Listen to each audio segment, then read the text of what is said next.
Et bien aujourd'hui on va parler de puissance brute 366. C'est Binder sur la KTM. Alors le Binder on le connaissait un petit peu comme ça et tout machin. Ouais, et ben il s'est roulé en ligne droite aussi. 366. Alors 366, les ingénieurs se posent pas la question.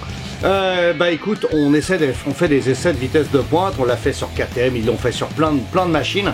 Et le truc c'est qu'ils se posent pas la question, ils préparent un moteur, ils prennent de la vitesse et puis ils font des tests dans tous les sens et tout ça, ça marche très bien.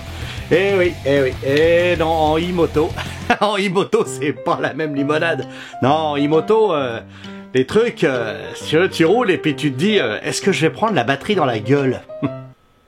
Alors pourquoi en GP ils sont pas encore à 400 km/h? Bah parce qu'ils n'ont pas besoin, enfin vu les circuits, t'as pas besoin de prendre 400 km/h, t'es pas sûr de gagner une course avec ça d'ailleurs.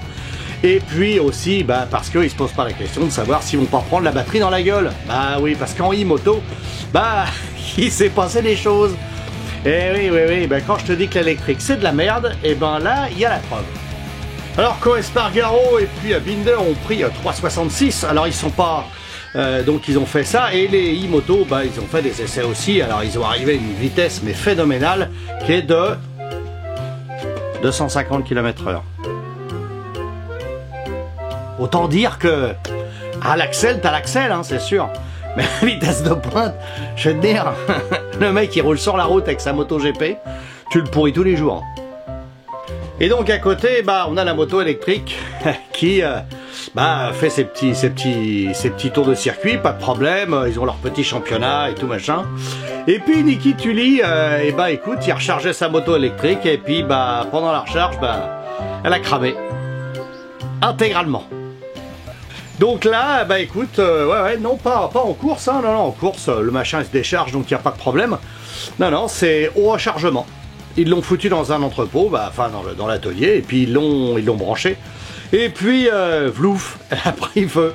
Et attention, parce que là je suis sérieux, une batterie électrique, quand ça prend feu, c'est déjà violent, mais je peux te dire que quand c'est que électrique, les batteries sont énormes. Je sais pas si tu as vu sur internet des feux de batterie de voitures électriques, c'est impressionnant.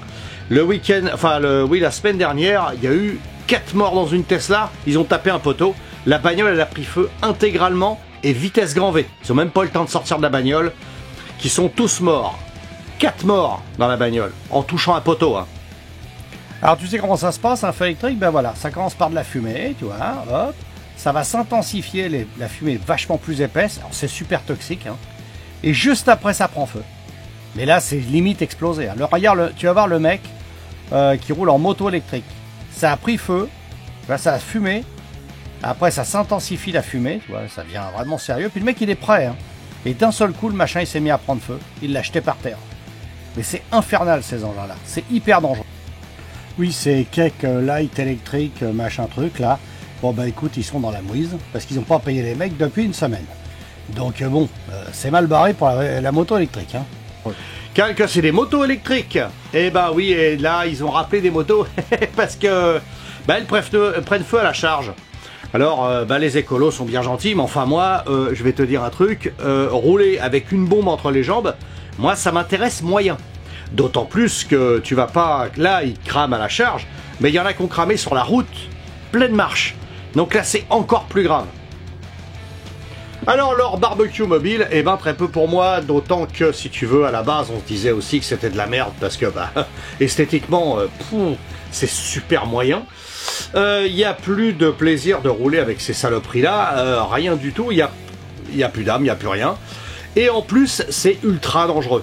Donc justement là-dessus, pour le fait d'une moto électrique, si dans les années à venir tu vois un mec rouler en moto électrique qui s'arrête sur le côté parce que le truc est en train de fumer, surtout tu te casses, tu le chopes le mec, tu l'arraches de la moto si tu veux le sauver, mais surtout dès qu'elle commence à fumer, il faut se barrer, parce qu'après elle explose. On a l'habitude des motos thermiques, des voitures thermiques, des motos thermiques, un moteur thermique, quand il commence à fumer, on peut vite l'arrêter, il se passera rien. Une moto électrique, une voiture électrique, quand elle commence à fumer, c'est parce qu'elle va exploser. Les batteries, il y a 400 kg de batterie sur une bagnole, donc toi, gentil motard, tu t'arrêtes pour sortir les gens de la bagnole, tu risques grave ta peau. Parce que, après, la fumée blanche très épaisse du véhicule, quel qu'il soit, quand les batteries commencent à fumer comme ça, c'est la réaction chimique. Tu vas respirer ça déjà, tu vas tomber dans les pommes, donc tu as de grandes chances de t'intoxiquer très vite. C'est pas de la fumée thermique, non, non, ça n'a rien à voir, c'est ultra dangereux. Et d'ailleurs, pour arrêter un incendie électrique d'un véhicule, maintenant ils les prennent dans la flotte. Faut les immerger totalement. Alors une moto c'est déjà pas facile, mais alors une bagnole, laisse tomber. Pour arrêter ces engins-là, il n'y a qu'un seul truc, la fuite. Mais attends, c'est pas fini, il y a pire que ça. La FIM s'est rendu compte qu'il y avait des dangers sur cette moto électrique en GP. Et après, les mecs qui veulent rouler sur circuit, peut-être plus tard avec des motos électriques, peut-être compé client, tu vois, par exemple, on peut imaginer ça. Oui, ils se sont rendus compte qu'il n'y avait pas de coupe-circuit. C'est-à-dire que le mec, il se pète la gueule et il grille sur la moto. On parle pas de grille-pain, hein. Non, on parle de moto. Hein. Le mec, il grille tout bout dessus. Parce qu'il risque l'électrocution à n'importe quel moment.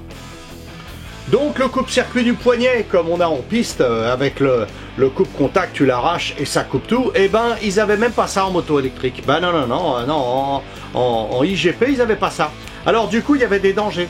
Et puis le mec quand il se pète la gueule, je te l'ai dit juste avant, quand tu te casses la gueule, eh ben il risquait de se faire électrocuter. Mais par contre, il y a pire que ça, c'est-à-dire qu'en fait, de loin, les commissaires de piste voyaient les motos passer, mais ils voyaient pas si ça allait ou pas. Et ben, ils sont obligés à mettre des LED sur le côté pour savoir si les batteries, ça allait bien et tout se passait bien. Donc je prends une LED verte peut-être, puis rouge quand ça risque. Mais en fait, elle peut se modifier en la batterie en cas de choc, un truc un petit peu chaud. Et là, du coup, le mec, il risque sa peau. Pourquoi? Ben parce que la moto, après, je te dis, fumée et après explosion. Comme il arrive assez souvent, apparemment, sur la moto électrique. Alors l'électrique, c'est bien pour les trottinettes, les patinettes, les ce que tu veux, les vélos électriques, les merdouilles comme ça. Mais en GP, ça n'a aucun intérêt. Pendant qu'une moto thermique boucle 45 minutes, taquet ouvert en grand, hein, avec une bonne thermique, tu vois, un gros moteur bien puissant et tout. Et ben les autres 15 minutes et puis retour au chargeur. Ben oui, parce que au-dessus de ça, là après le mec il va se mettre à pousser, hein, comme Quartararo, il tombe en panne d'essence régulièrement en ce moment-là. Bah oui, parce que la YAM elle commence à sucer un peu. Bon, faut qu'il travaille un peu, ça va venir, hein. Bon, mais au moins il risque pas de cramer tout debout. Et pour boucler le côté e-moto IGP, eh ben le truc c'est que tu peux booster ta puissance avec ton smartphone. Eh ben oui, tu règles ta puissance et puis tu peux augmenter ta puissance avec ton smartphone. Alors, quand on parle d'équité, quand on parle de choses comme ça sur un circuit, moi je suis désolé, quand tu as une technologie un petit peu supérieure à l'autre, tout de suite ça se casse la gueule. Là on l'a vu en MotoGP thermique. Il y a tellement d'écart entre les Italiennes, les Européennes et les Japonaises que maintenant ça devient, on est même aidé, on va aider les Japonaises, peut-être tu te rends compte. Moi je pensais même pas voir ça de mon vivant. Mais bref, en tout cas, ça marche bien pour eux, c'est très bien. Mais en e-moto, le problème c'est que tu peux changer ta puissance. Les courbes de puissance, tu les changes. Et ça, pour vérifier ça, je pense que ça doit être très très compliqué pour un directeur de course de pouvoir voir exactement qui triche et qui triche pas. Et puis qu'est-ce que c'est que la triche? En fait, si tout le monde a ça sur un smartphone, imagine en GP, avec tout ce que tu peux avoir.